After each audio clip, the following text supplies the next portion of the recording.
Așa Iago Ხვიჩია უკვე სტუდიაშია საამშრომლოების სამაგრო ხო მადლობა მოწვევით. დავიწყოთ ცოტა ხნის წინ გახდა ცნობილი გადაცემის დასაწყისშიც გავაცადი მოსახლეობას რომ გადაიყვანეს ექს-პრეზიდენტი ციხეში. როგორ უყურებთ ამ ამბავს? ნუ წავიკითხე ეს განცხადება და პირობითად პურნალი ექიმის განცხადების საფუძველზეო და მე უბრალოდ ვეუბნები მიხეილ სააკაშვილის ჯანმრთელობის გამარება დიდი ხანი ასეთი იყო როგორც ჩვენ ვიცით. ანუ კარგი. ნუ ასეთი როგორიც ახლა შეიძლება იყოს და ნუ მაშინ მანამდე რატო არ გახდა მე მგონი ეს კითხვა დამიტოვა ამ ყველაფერმა. თუმცა მე მაგალითად ესეთი კითხვა დამებადა რომ თუ მიხეილ სააკაშვილი ციხეში გადავა მას მიეცემა თუ არა პატიმრის უფლებები რომ შეხვდეს მაგალითად საკუთარი გუნდის წევრებს რასაც არ ახვედრებდნენ თქვენ მოგეხსენებათ. მანამდე დღეში 10 ადამიანი შედიოდა განახლის განმავლობაში იმითი რომ სამონტყოფოშია მიშაო ციხეში არ არისო და რაღაცნაირად აი ეს კითხვა მაქვს ერთადერთი თუმცა ახლა არ ვიცი ვის რამდენად ვის დარჩა იქ შესაძლებლობა და არ დარჩა იმიტომ დეპუტატები არიან. მას ზოგ საქმეში იაგო თქვენ იურისტი ხარ და იცით რომ მიმდინარეობს ჯერ არ არის საბოლოო გადაწყვეტილებები და შესაძლებელია იურიდიულად არ ვიცი რამდენად თქვენ უფრო იცით ეგ ამბავი, როდესაც არაა გადაწყვეტილებები საქმეზე რამდენად შესაძლებელია ეგ ამბავი. ნუ არის მე უბრალოდ ერთი ანუ ჩემი კითხვა კარგად ვერ ჩამოვაყალიბე. მე ერთადერთი რაღაც მაინტერესებს რომ ადამიანს ახლა როცა ვიღაც ყავს დატყვევებული, შენს ტყვეს სადაც გინდა იქ ჩასვამ, კაი გალიაში ჩასვამ, შენს ტყვეს თუ ცუდ გალიაში ჩასვამ, შენზეა დამოკიდებული, მაგრამ ახლა რა შეიცვალა? ანუ კაი გალია, ცუდი გალიით რატო შეუცვალეს? მე მგონი ეს არის კითხვა. პასუხი ახსნა იმისი რომ თურმე ექიმა თქვა მიშა უკვე კარგად გახდაო. ეს ამის საფუძველზე თუ ეს ექიმი საფრთხის ქვეშ არის, იმიტომ რომ მიშა აქამდეც იყო და მაშინ თუ ამას ექიმის დასკვნით აკეთებ, ახლა რატო შარავ ამ კაცს, იმიტომ რომ ვიღაცამ რო კითხვა დასვას, უბრალოდ ერთი თვის წინათ სხვასე იყო ეს კაციო,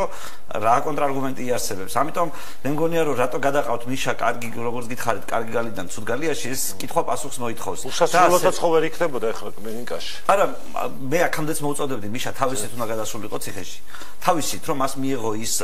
რაღაცა თუნდაც უფლებების ნაწილი რომელიც პატიმარს ეკუთვნოდა რომ მასთან შესულიყვნენ პარლამენტის წევრები, დეპუტატები და იქიდან უნდა გამოეცხადებია ბრძოლა, იმიტომ რომ თან შენ ვიوامენს გაძახებდნენ რომ კომფორტულ ციხეში ზიხარო და თან გამოცხადებული ქონდეს ბრძოლა იმასთან ვინც შენ დაგატყვევა ეს მაინც და მაინც დამაჯერებლად არ გამოიყურება. ამიტომ მე ვფიქრობ რომ დღევანდელი ამ გადაწყვეტილებით მიშას თუ გამხნევებს ჩემი ეს ფიქრები მიშას არ წაუგია პირიქით მან უნდა გამოიყენოს ეს როგორც უპირატესობა, იმიტომ რომ მაინც ციხეში ზიხარა. მე ვერავის ვერ დავამადლი სხვა ჩემი კოლეგებისგან განსხვავებით კარგ ციხეს და ცუდ ციხეს. ციხე ყველა ცუდია. შიმშილობას ხო არ დაიწყებს მეორე სერიას ხო არ დავნახავ. აი არ ვიცი ერთმა შიმშილობამ რა მოიტანა მეორე რატომ უნდა დაიწყოს არ ვიცი, თუმცა მე იმაზე ვღელავ უკვე რომ ჩვენი მედიის ეთერები და ასე იგი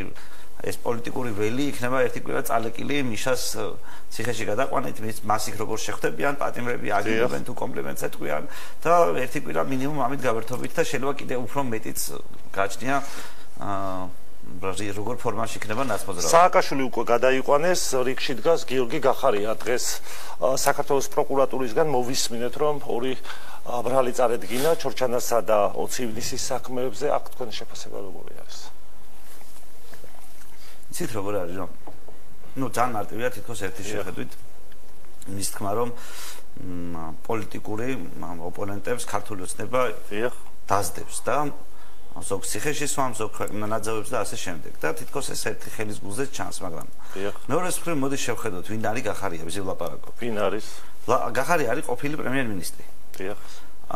რომელსაც რასაც ედავება ქართული ოცნება საკუთარ თავსაც მაგას ედავება.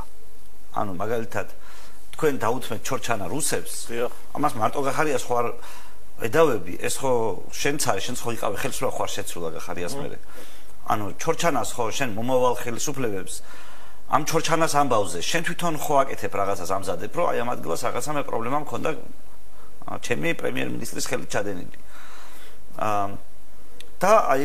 მიუხედავად იმისა, რომ სისხლის სამართლის საქმეა აღძრული, ადამიანი მაინც არ გამოდის და არ იძახის.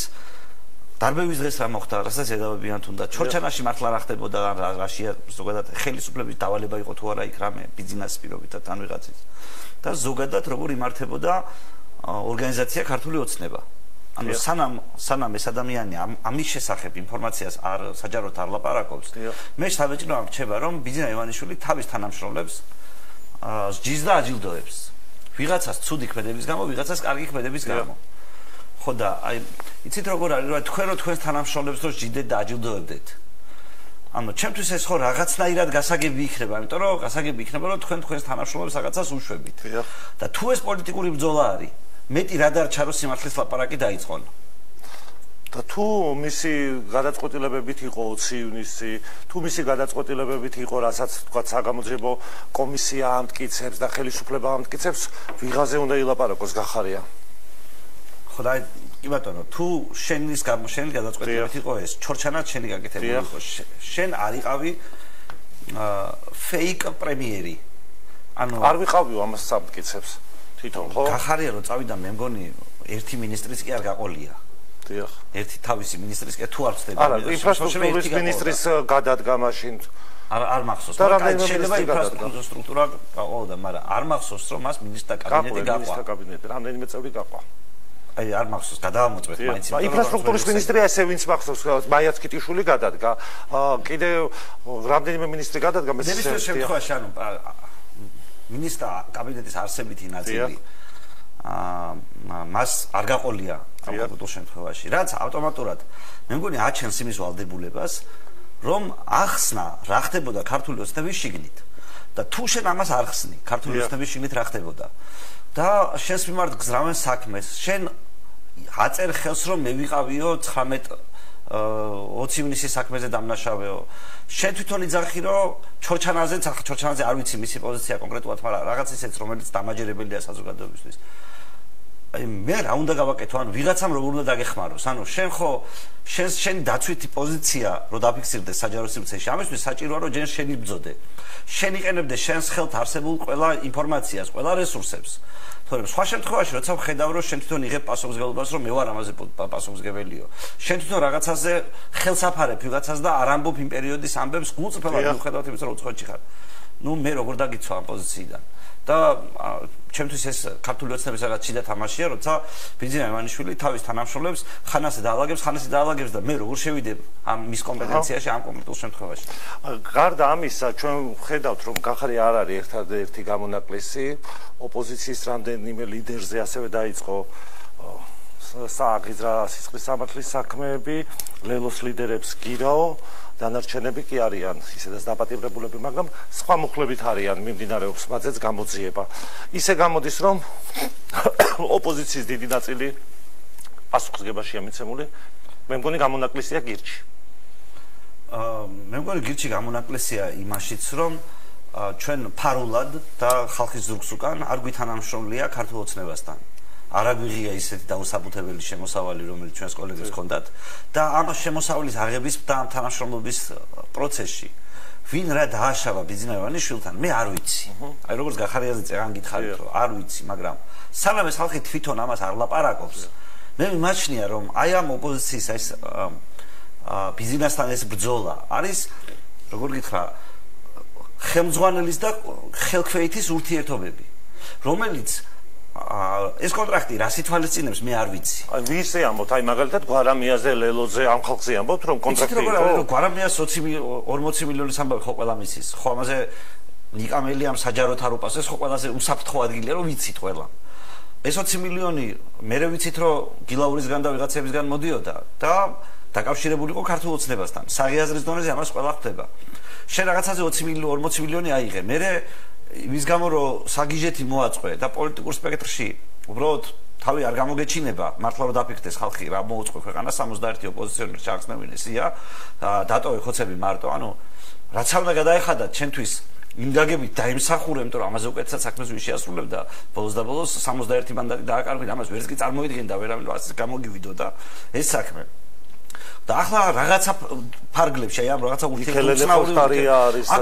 ურთიერთობის ფარგლებში შენ და შენი მეგობრები ციხეში ზიხართ. ზოგი შეიძლება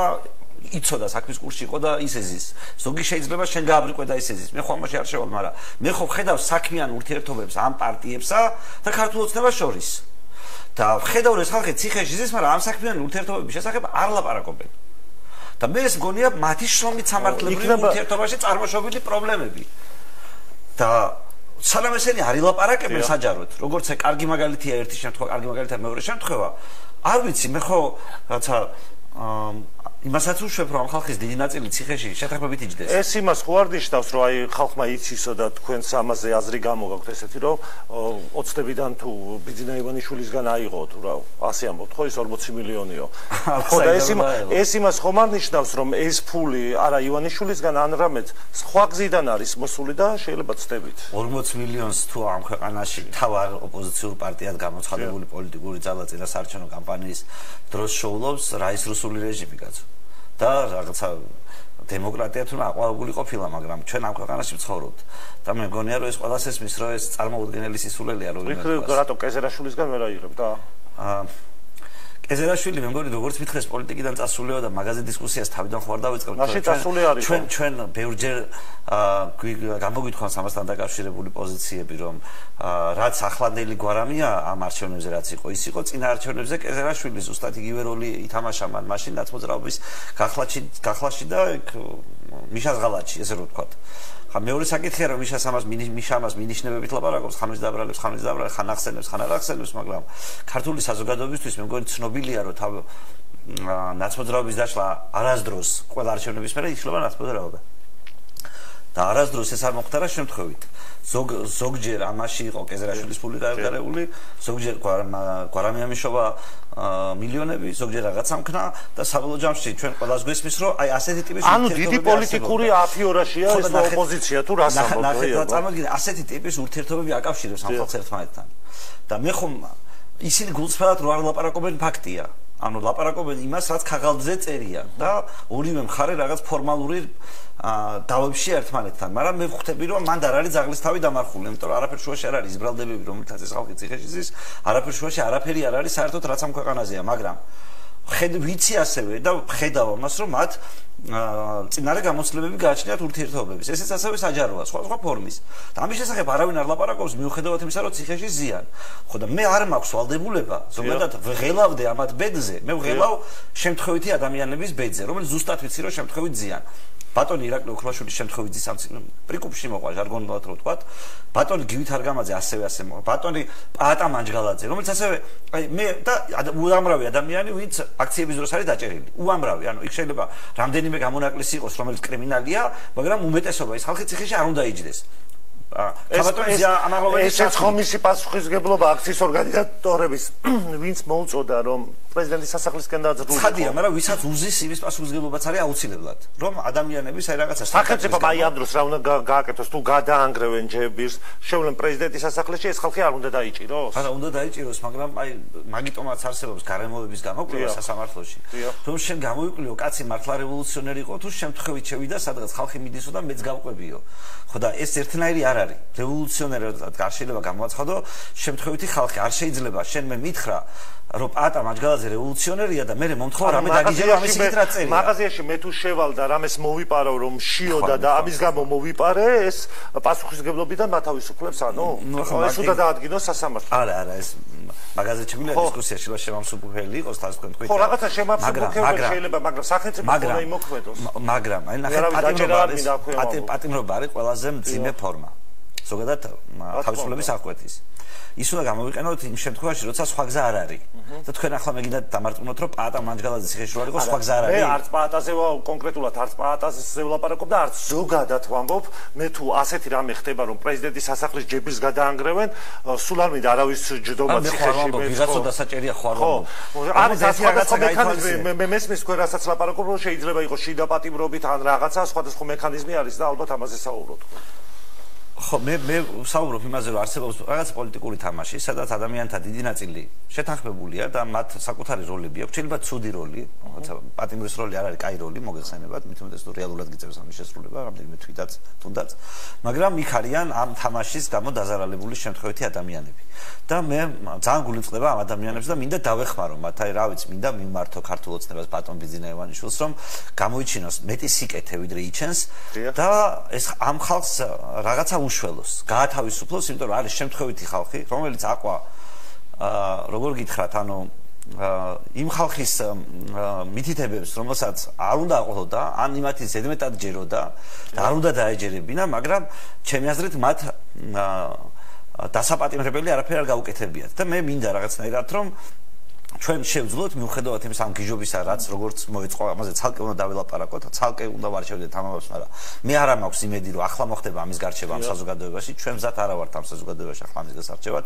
საერთოდ ჯერ არც კი მიმხვდარ ვართ საზოგადოების უდიდესი ნაწილი ამ ქვეყანაში რა ხდება და შესაბამისად ერთადერთი რაც უნდა გავაკეთოთ არის რომ სხვერპლები ზოგი უდანაშაულო ზოგი მცირედი დანაშაულით ან მცირედი გადაცნობით იქნება გავათავისუფლოთ რადგან არ გავაბოროტოთ მომავალზე მე მგონი საკმარისია რომ დიდი ხანია უკვე ხალხი ზეს ზოგი წელიწადზე მეტი არ ციხეში ზიან და ყველას გვესმის ჩვენ რომ წინამოვლენებზე საუბრობთ კი და ჩვენ ყველას გვესმის რომ ეს არ ყოფილიყო პოლიტიკური ამბავი ასეთი დარღვევის გამო რის გამოც ეს ხალხი უკვე წელიწადზე მეტია ზის ციხეში არ იჯდებოდა ისევე როგორც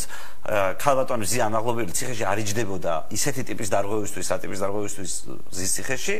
და ხალხ გვესმის რომ ეს რაღაცა სხვა პოლიტიკური თამაშის ნარატივია შესული ამ თამაში ის გვიშლის ხალხმაცადულებაში ხედავთ ფორმალური იყოს ხედავთ რომ წინამოვლენების დროს დაკავებულებით ახლა თქვენ საუბრობთ მათზე ამის შემდეგ როდესაც კიდევ არის 4 ოქტომბერი კიდევ მოუწოდებ ადამიანებს გამოდით და ამ ადამიანებს იწვევ იქ სადაც მერე დააკავებენ მანამდე ჩვენ ყოფილი პრეზიდენტის განცხადებაც მოვისმინეთ ირიბი განცხადება იმისა რომ ხალხი ქუჩაში გასულიყო და შემდეგ რაც მოხდა ამ პროცესებს გაემიჯნა ზურაბიშვილი ანუ ადამიანებს მოუწოდებენ რომ წამოდით შემდეგ ამ ადამიანებს იჭერენ მაშინ ვისი პასუხისმგებლობა არის აქ არ არის იმ ორგანიზატორების არა ჩვენ პირველები ვიყავით ოპოზიციიდან ვინც ორგანიზატორებს ადანაშაულებდა მე თქვენს ეთერში მაქვს წინასაარჩევნო ნათქვამი რომ ეს არის სპეცოპერაცია მზადდება ხალხო 4 ოქტომბერს მზადდება სპეცოპერაცია და თავი შეიკავეთ და ფრთხილად იყავით და არჩევანი გააკეთეთ სწორად და ასე შემდეგ და ამიტომ ვისი და ჩემი ნამდვილად არ არის ეს მაგრამ მე არ მინდა სრულად გავათავისუფლო ის ხალხი ამ პასუხისმგებლობიდან რომლებიც ჩემი წარმოდგენით და ჩემი დაკვირვებით ანუ თუ ორგანიზატორები არ არიან საერთოდ მათი დაორგანიზებული არ არის ეს ამბავი როგორ გითხრათ დღეს ნამდვილად ხვდებიან იმას რომ ყველა ადამიანი არც რევოლუციონერი არის და არც დამნაშავე არ არის და მე როგორც გითხრათ ჩვეულებრივ ადამიანს რომელსაც ესმის ის რომ ციხეში ადამიანის გამოკეტვა და უსამართლოდ გამოკეტვა არის ყველაზე დიდი ბოროტება რაც შეიძლება ჩაიდინო იმიტომ რომ მხოლოდ იმ შემთხვევაში დავაკეთო როცა უკიდურესად აუცილებელია მილიონი სხვა ფორმა არსებობს ნებისმიერი რაღაცა დანაშაულის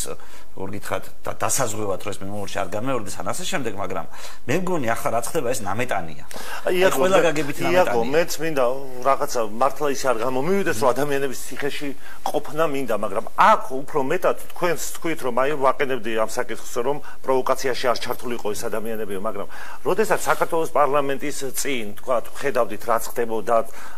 ფეიერკების სროლა ასე შემდეგ და მე ზოგიერთი პარტიის ოფისებიდან გამოიტანეს სხვადასხვა მასალები რითიც თქვა პოლიციელებს ესროდნენ ეს ხო რაღაცნაირად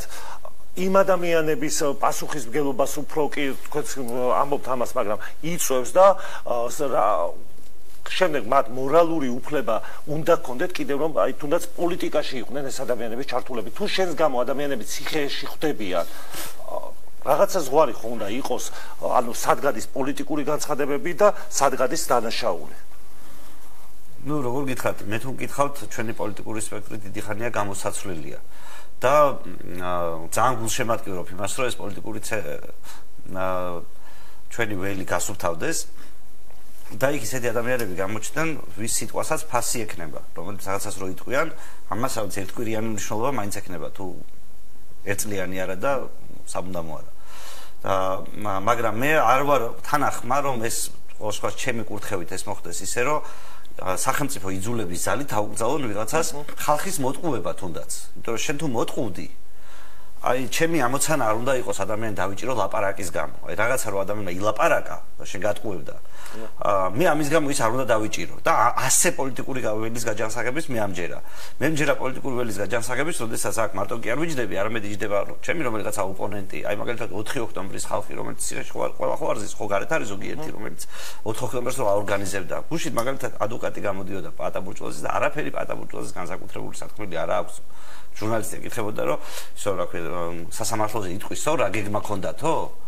ხო და არაფერი არ აქვს განსაკუთრებული სათქმელიო და ანუ უღალატესო ჩვენ ეს მოვისმინეთ პატაბურჭულაძის შვილისგან ხო და როდესაც ვიღაცაზე ამბობ უღალატესო იქ ბევრი შეკითხვა ჩდება ვინ უღალატა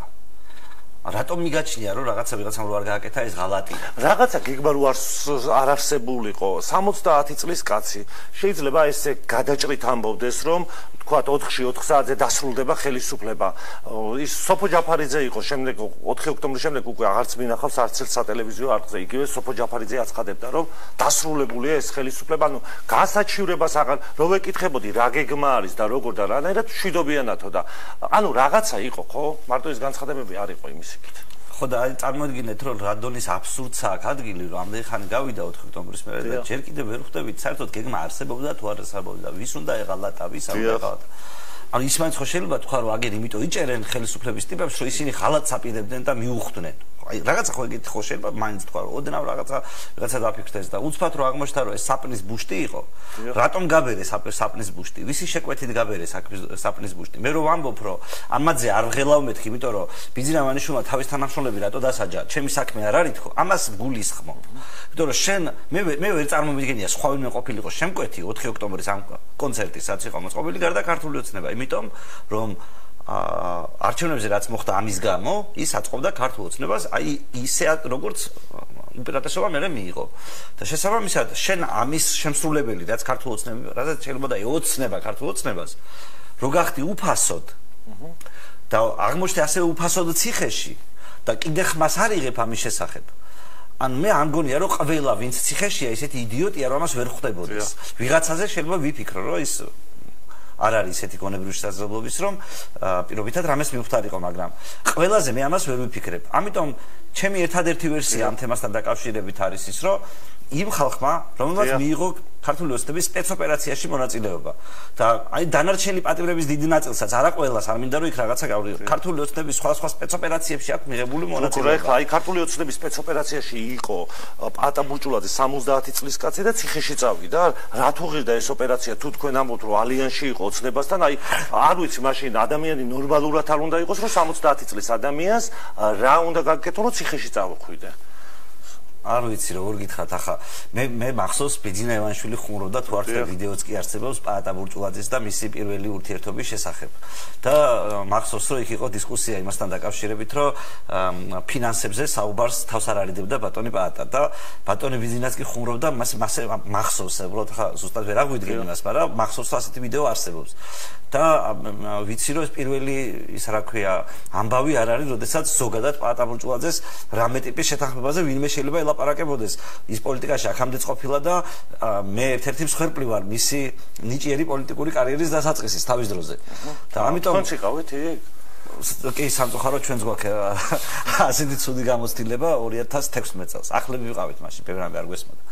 მაგრამ ამიტომ მე ვერავინ ვერ გამაკვირვებს რომ ბატონი პაატა ბურჭულაძე რაღაც უცნაურ გარიგებებს დებდეს და ისე ხუმრობაც არის უკვე რომ 9 მილიონს ითხოვდა და 9 წლიანში წავიდაო აი მე პირველ ნაწილზე ვსაუბრობდი ახლა 9 წლიანში წავიდა თუ რა მაინც არ გონია მე მაინც ხო 9 წლიანი მუხლია ყოველ შემთხვევაში კი მაგრამ მაინც გონია რომ ბატონი ბიძინა ის არ გაწირავს ამიტომ ცოტა ხანი არ ვიცი გადააგდეს შეთანხმებები ძის მაგრამ აი როგორ გითხრათ მე მეწოდება ადამიანურად ყველა ადამიანი რომელიც ციხეში ზის მიუხედავად იმისა რომ შეთანხმებითაც რო იჯდეს იმიტომ რომ ასეთი ცუდი შეთანხმების დადება რომ მოუწია ვიღაცას მაგრამ ეს ადამიანს ციხეში უნდადეს ყოფილა მაგრამ მე ვფიქრობ რომ ქართული საზოგადოება რაღაც თვალსაზრისით იმსახურებს ზოგადად თავიდან ბოლომდე ისტორიის მოყოლას მე ამ ისტორიის ნაწილებს ვხედავ მაგრამ მე არ ვიცი ეს ისტორია მთლიანად და თუმცა ვხედავ იმას რომ 4 ოქტომბრის შემთხვევით არ მომხდარა ბატონი პაატა ბურჭულაძე ბატონი ლევან ხაბეიშვილი უცბად შემთხვევით ძეწინა საარჩევნოდ გმირებად არ დაბადებულან ეს რაღაც შეთანხმების ამბავი იყო ხალხი ციხეში ზის ამ შეთანხმების შესახებ მაინც არ ხდება ცნობილი შესაბამისად აი როგორ გითხრა ადამიანურად ვერ ვხედავ ჩემს ადგილს სოლიდარობის გამოსახატავად ვერ ვხატავთ სოლიდარობას იმიტომ რომ მე არ ვიცი ეს რა ტიპის შრომით სამართლებრივი ურთიერთობის ფარგლებში ხდება ეს უცნაურობა იმიტომ რომ პოლიტიკურ პროცესს ეს არ გავს პირიქით ეს გავს პოლიტიკური პროცესის გარედან იმართებოდაო ხელისუფლების პოზიცია თქვენ იცით რომ გარედან დაკვეთთა ხდებოდაო ამ ამბებს ხო აი მე სიტყვა გარედან სამოვიღებდი და დანარჩენს დავტოვებდი გასაგებია გარედანზე ვერ დავდებ თავს იმიტომ რომ არ მაქვს იმ ხო შინიდან მგონია გასაგებია მადლობა იაგო ხვიჩიას და